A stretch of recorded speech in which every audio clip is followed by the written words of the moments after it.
Good morning विद्यार्थी मित्रों, આપણે ધોરણ 6 માં पाठ 8 ની શરૂઆત કરીશું। पाठ 8 નું નામ છે राजा का हिस्सा। इस कहानी में एक प्रजावत्सल राजा का वर्णन है। आ જે વાર્તા છે એમાં એક રાજા છે એ પ્રજાનું શું કરતા હોય છે,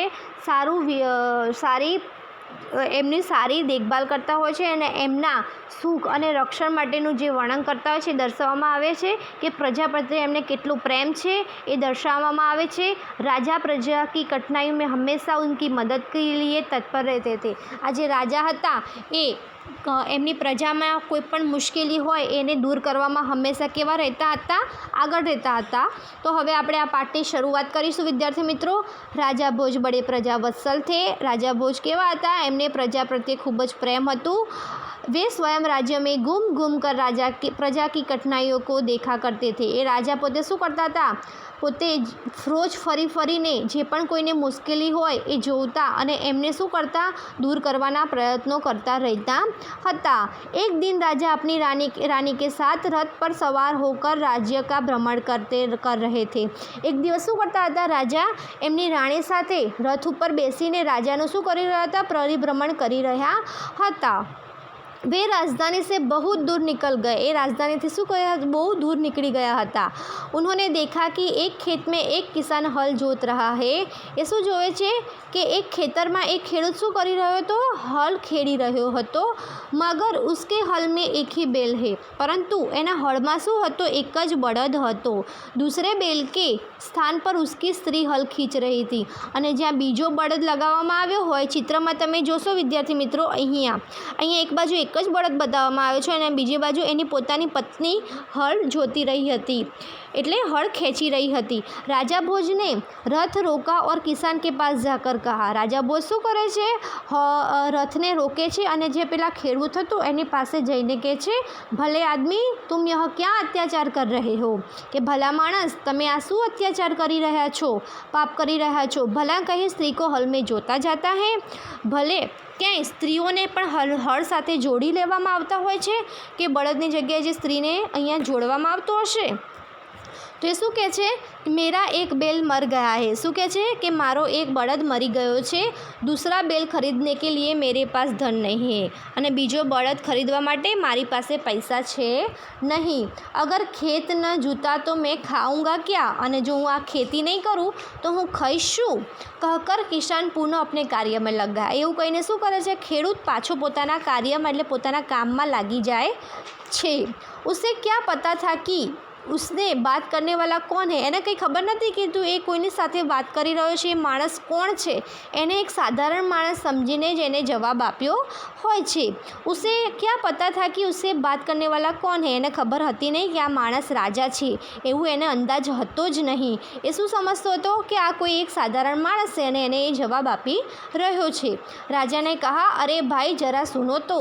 शू कहे छे कि राजा शू कहे छे, अरे भाई तमे सांभळो तो खरी, जो कहना है मेरे साथ चलते चलते कहो, मेरा काम क्यों रोकते हो। किसान ने कहा। शू कहे छे कि तमारे जे पण कंई कहेवुं होय ए मारी साथे तमे चालता चालता कहो, मारुं काम तमे केम रोकी रहो छो, एवुं कोण कहे छे, खेडूत कहे छे। एना पछी छे राजा भोज उसके साथ चलने लगे अने राजा भोज शू करे छे, एनी साथे साथे चालवा लागे छे। अपने काम के प्रति किसान की लगन देखकर राजा भोज बहुत प्रभावित हुए। एने पोताना काम प्रत्ये जे लगन हती, प्रेमना काम प्रत्ये जे लागणी हती, एने जोईने राजा शू थई जाय छे, बहुत खुश थई जाय छे। वह बोले, ए शू कहे छे, भले आदमी इस प्रकार तो तुम्हारी पत्नी थक जाएगी और थकावट की वजह से कोई दूसरा कार्य भी नहीं कर सकेगी। शू कहे छे कि भला माणस आवी रीते तो तारी पत्नी साथे हाड़ खेंचावीश तो तारी पत्नी थाकी जशे अने आ थकावटना कारणे बीजू कोई पण कार्य करी शकशे नहीं। किसान बोला, तो फिर तुम ही बताओ मैं क्या करूँ। तो खेडूत शू कहे छे, तो तमे ज कहो कि हूँ बीजू तो शू करूँ। राजा ने कहा, राजा कहे छे, तुम मेरे साथ चलो। शू कहे छे, तमे मारी साथे चलो, मैं अपना एक बैल तुम्हें दे देता हूँ। शू कहे छे, तमे मारी साथे आओ, हूँ मारू एक बळद तमने आपी दऊँ छूँ, मगर इतनी देर में मुझे काम रोकना पड़ेगा, तुम्हें बैल ला दो। किसान बोला। शू कहे छे, परंतु मारे एटली घड़ी मारा कामने रोकवू पड़शे, तो तमे ज मने बळद लावी आपो ने, एवुं कोण कहे छे, खेडूत कहे छे। अच्छा ऐसा करो, सारू तो एवं करिए, तुम अपनी पत्नी को रथ के साथ भेज दो। शू कहे छे, तो तू तारी पत्नी छे एने मारा रथनी साथे મોકલી દે. વહ મેરી પત્ની સે બેલ લે આएगी. એ મારી પત્ની પાસે જઈને બળદ લઈને આવશે. તબ તક મેં તુમ્હારે હલ મેં જોતૂંગા. ત્યાં સુધી હું શું કરીશ? તારા હલને ખેડીશ. રાજા એવું કે છે. કિસાન કિસાન इस बात पर राजी हो गया. कि ખેડૂત શું થાય છે? આ વાત પર ખુશ થઈ જાય છે.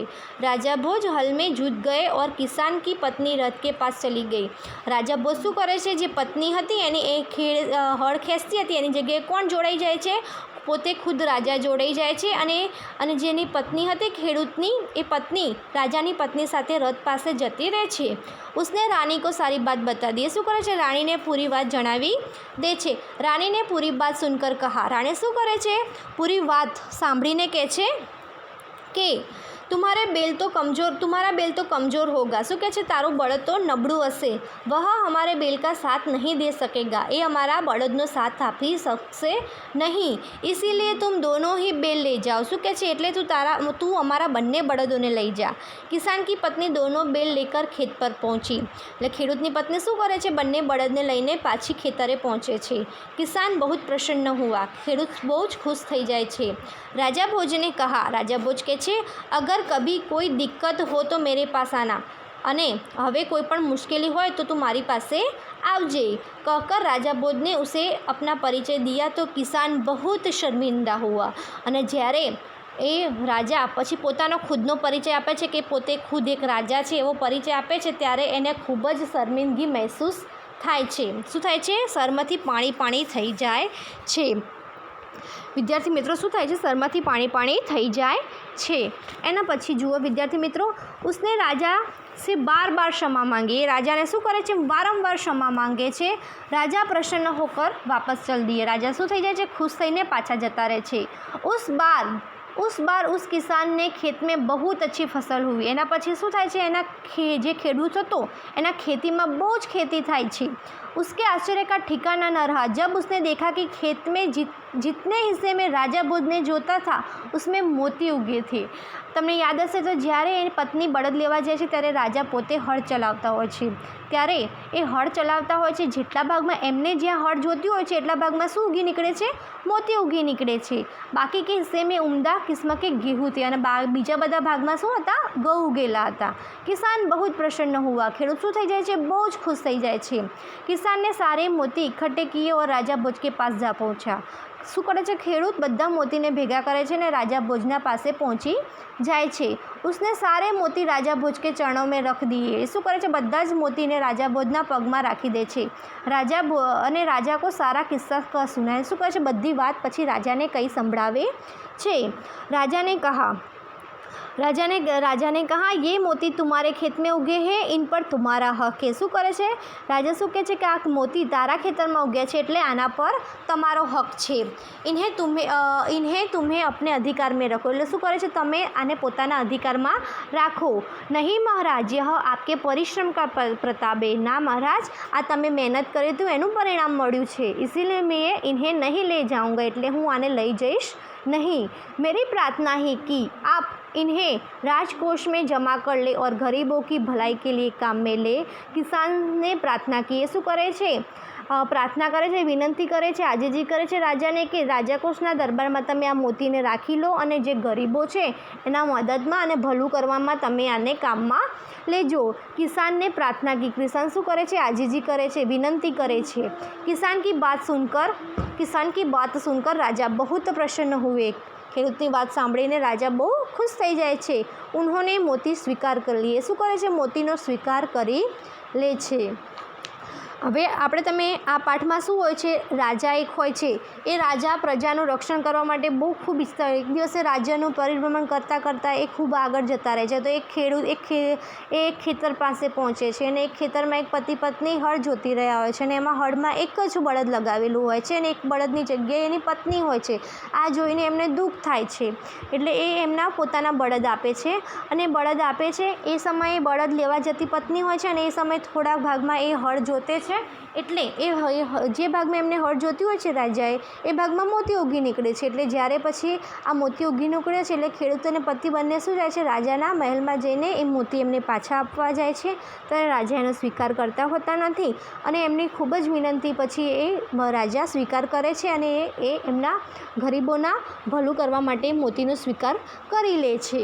વિદ્યાર્થી મિત્રો, હવે આપણે શબ્દાર્થ જોઈએ. પ્રજાવત્સલ યાની રાજા પ્રેમી, પ્રજા પ્રેમી, स्वयं यानी खुद, यथासंभव जो संभव है, भ्रमण यानी घूमना, अत्याचार यानी जुल्म, पुनः यानी फिर से, दोबारा फिर से या दोबारा, थकावट यानी थकना, कमज़ोर यानी निर्बल या अशक्त, दिक्कत यानी बाधा या परेशानी, उम्दा किस्म यानी उत्तम प्रकार.